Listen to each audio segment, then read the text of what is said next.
Hey everybody, Dave here. Hope you're having an awesome day. So, a representative from Makera reached out to me and they asked if I'd be interested in kind of showing off the Carvera Air on my YouTube channel. Now, that is a CNC machine. And I was like, sure. I told him, I said, I've never used a CNC machine. And so I don't know exactly what I'm doing, but I'll give it a shot. So they sent it to me. This video is not necessarily going to be an unboxing of it because there's hundreds of videos of that.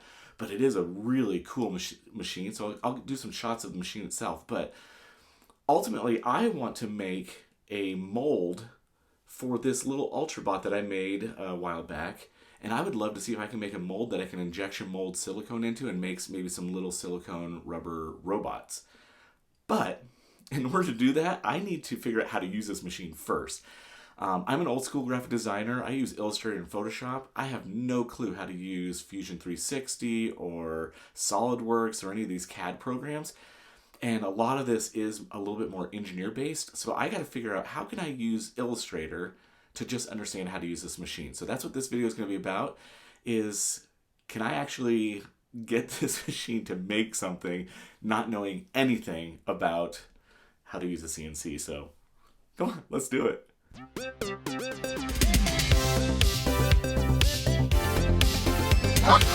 Toys.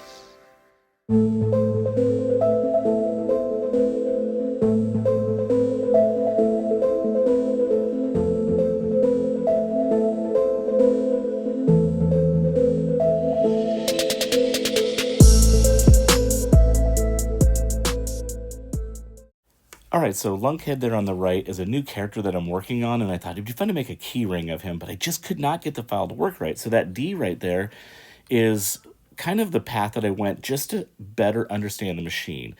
So I went into Illustrator, made a 2" by 2" circle, flipped that to a black stroke.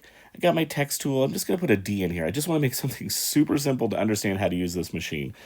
I'm going to convert this D to outlines, Command-Shift-O on a Mac. And you can see here in keyline mode, I've got the D and a circle. I think for the machine, if I can just cut a D in a circle, that'd be great. So I am exporting this as an SVG.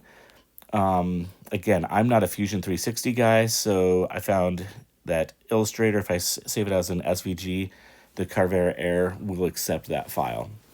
Okay, so in the Maker Cam software, I'm going to go ahead and import this as a 2D model. And then I picked my SVG file. I'm actually making a selection of it. I'm going to go to Move, or Transform Move, and I'm going to slide this over onto my plastic sheet that I set up, 180 millimeters by 150 millimeters. I selected the D, and I'm going to go to Contour. I picked the 2D contour, and because I have the D selected, I'm going to go 1 millimeter into it. I'm picking my tool here, and don't get stuck on the tools because I have no clue what I'm doing. I just picked one of the finest tools that I had. I wanted to cut on the inside of this shape. And then ramping, every video that I saw, they were like, yeah, ramping works great. So I just picked the ramping. So I have that selected, but I've got this weird little gray line cutting through. So I'm afraid that the blade is actually going to cut in between the D there, and I don't want that to happen. I think what I'm going to do is I'm going to re-import this. I went back in and load the thing in. I'm going to select it again. I'm going to slide it over with the Transform Move tool. Transform Move gives me the two little arrows. You can click on the red one, slide it. Click on the green one, slide it up. I'm going to go back up to, I'm going to select just the outer edge first, okay? And then I'm going to go ahead and drop down and do 2D contour. And I'm going to pick my depth again, 1 millimeter. And I'm going to go ahead and pick the same tool that I had. Yep, that's perfect. And then I'm going to do, I just ignore all that stuff. I'm going to do it on the inside. Ramping, sure, why not? Calculate. You have to hit calculate, and that kind of, over on the left-hand side, it just popped up a path. And so now I'm going to select the inside. I'm going to do the same thing. I'm going to do contour. And you'll notice this time everything's preloaded. I got my 1 millimeter. I got the same tool. It's inside. And so I'm going to just do calculate. And now it just put a second path there. And there's no little blue line cutting between, or gray line cutting between the two, so I think I'm going to be okay there. Now I selected the whole outside contour. This time I'm going to do 4.25 millimeters because my plastic sheet is 4 millimeters. And I'm going to pick a new bit. Again, I just went with a larger diameter bit that wasn't as fine because I'm just going to cut the outside of this now. And again, I am no expert on the correct bits to use, so this is just what I did. I'm going to do some tabs this time, but when I did the automatic tabs, it caused some issues. So what I'm going to do is custom tabs, and you have to have the line selected, and I was struggling here a little bit, but I think I was just missing the line. But select the line and then just click, and it makes a tab. Click, it'll make another tab. There we go.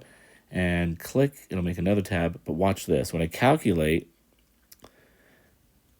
oh, it worked out perfect. Great. I mentioned this because later on I'll run into some troubles with those tabs. So going over to the paths, you just do a save as, and it actually shows you the different tools. And it looks like I messed up because they're all the same. I did not go back and change the one tool. So I'm going to go back here really quick on this path here and make sure I select the correct tool. And I want to use the larger bit so I can actually cut out the cut all the way through it. So just going back in here, I'll select the bit that I'm using.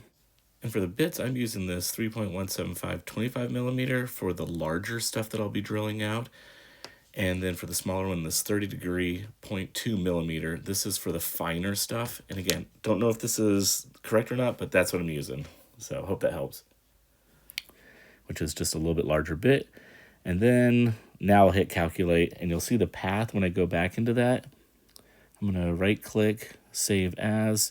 Now this will actually become my cut paths. Path 1 and 2 are the same tool. Then I'll switch my tool, and that will be my third cut and my third pass. So what I thought was going to happen, and this is what I struggled with for the most part, was I thought the intersection would be carved away and be removed. But what happened was, because I had it on contour, it was only cutting the outside of the line, and that's it. And then, of course, the outside edge of this where it cut it all the way through. So I went back and forth on the lunkhead bob, and I'll kind of walk you through what I did with this. So here's my lunkhead character that I designed, and I thought I don't really want to deal with the bob right now because it has a little drip, so I'm just going to play with the lunkhead. So I just took the vector piece here, stripped it out, and then I'm going to make a keyring file that I thought would be kind of fun. So in Illustrator, I set up like a 2-inch circle. I made a little bump. I've got everything converted to outlines. So I'm thinking I'm going to have a hole. I'll drill that through. And then I wanted to carve out the negative space of the black, and then we'll cut out the outer perimeter of the keyring itself. Just like before, I saved it out as an SVG, and I will go and open it up in the Carvera Air software. I'll show you how I'm going to set it up here in a second. I just want to show you some of my struggles.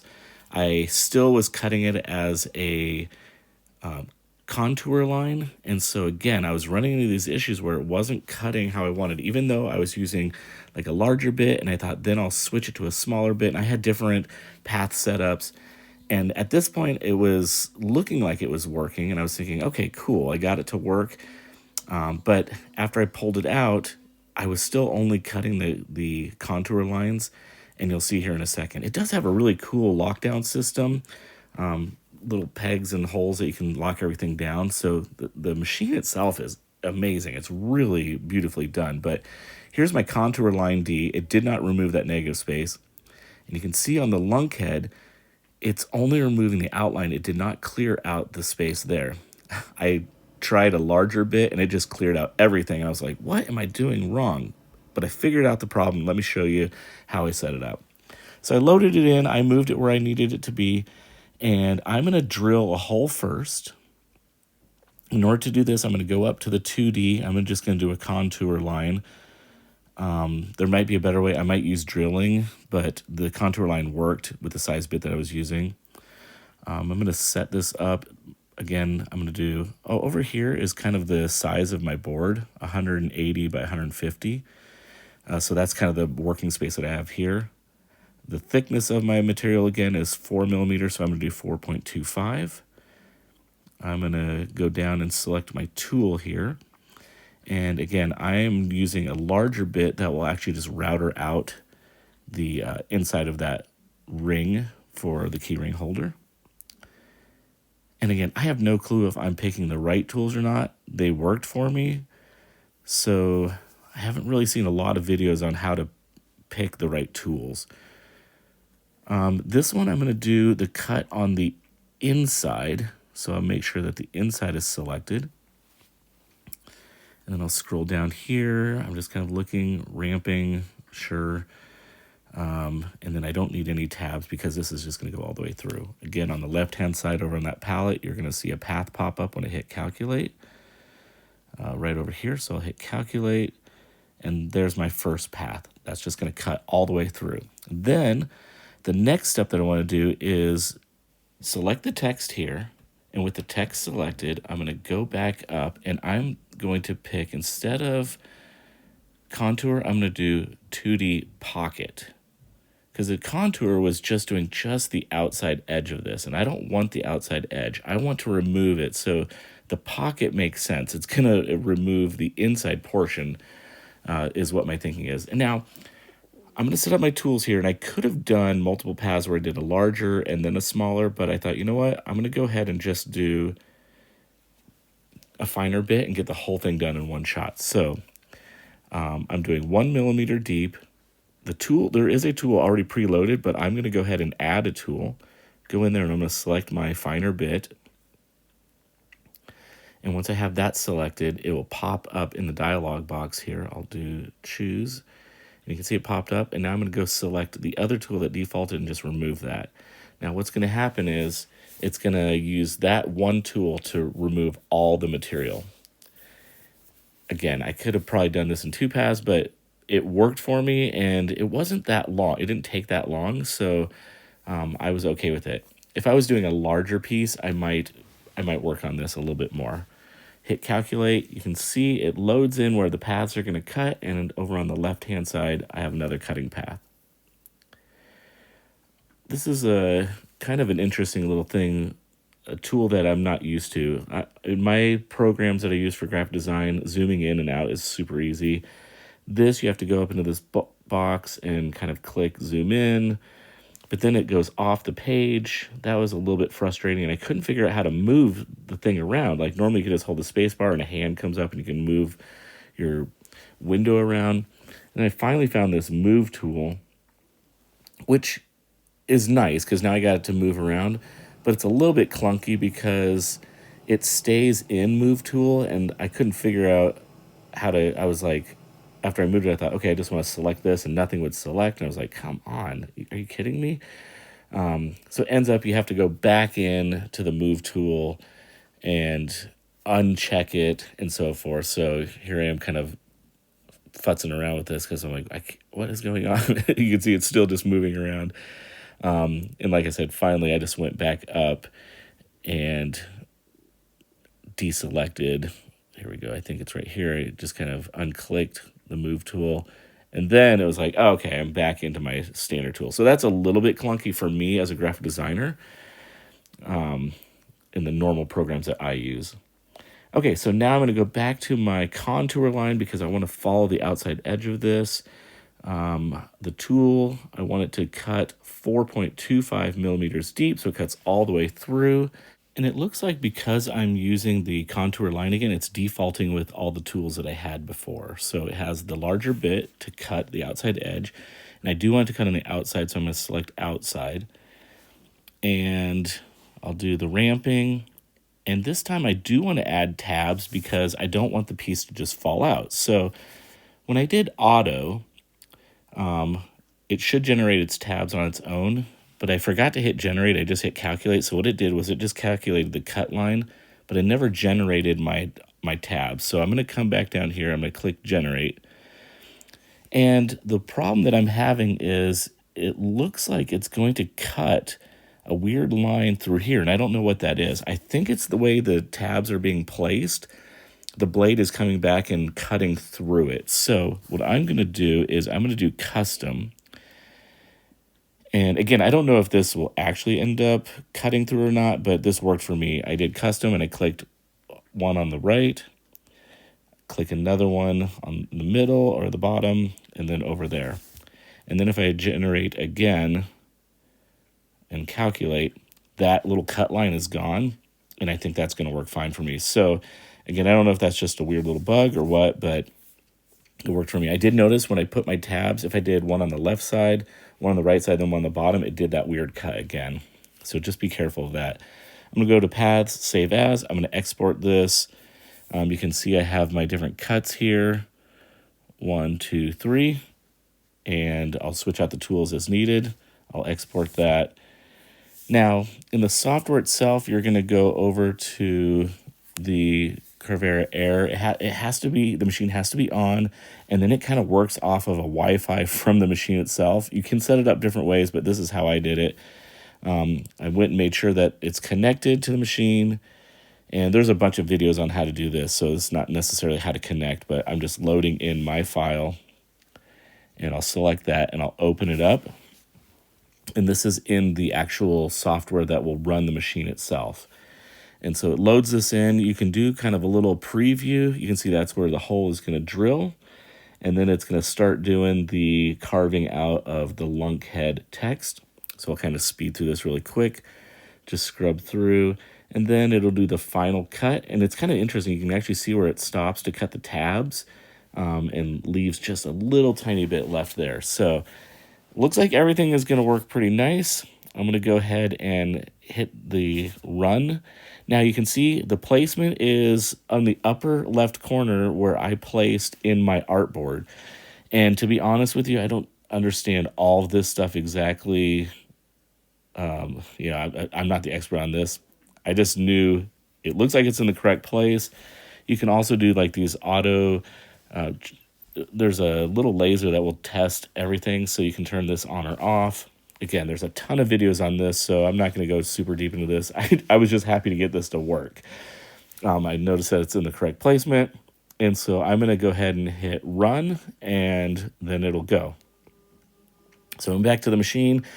It's carving. Again, it's a little bit slower than if I would have used a larger tool, but to be totally honest with you, it was maybe 10 minutes at most. So it wasn't like really daunting, but there is the first cut. I'm just kind of going in there. I don't have a vacuum set up on this thing yet. There is really cool connections to do suction and all that, but I don't have that set up. So I'll just get a shot back and go in there and clean that out. It's cutting out the last perimeter edge, and I'll just kind of speed through this here, but it kind of does a couple passes slowly, and I'm going to unscrew this, pull it out, and I did leave the film on the back, and so it didn't cut all the way through for some reason. It was cutting through on the other one, but not a big deal. I just got a blade, and as I cut that one piece, it just kind of cracked, and the whole thing came out. Because it was so thin, it wasn't really an issue at all. It cleaned up really nice, and so, yeah, I'm pretty pleased with this. Am I an amateur? 100%. Do I have any clue what I'm doing? A little bit. I got a little bit better at this, and I didn't want to just do a generic tutorial. I wanted to use my own piece of artwork and make something that was kind of special to me, and so I'm pretty pleased with the end result of this. And now I'm excited to see if I can actually turn this into a tool that I could use to make some molds. Okay, there was definitely some learning curve there. The software is definitely designed to be a little bit more of an engineering mindset, and for an artist like myself, I was kind of like, the operating interface is a little bit unique in the sense of having to do two different things and kind of going back and forth. But overall, once I kind of got the hang of it, it's like, okay, I can figure this out and understand how to use it. So I think it's just a little bit of a learning curve.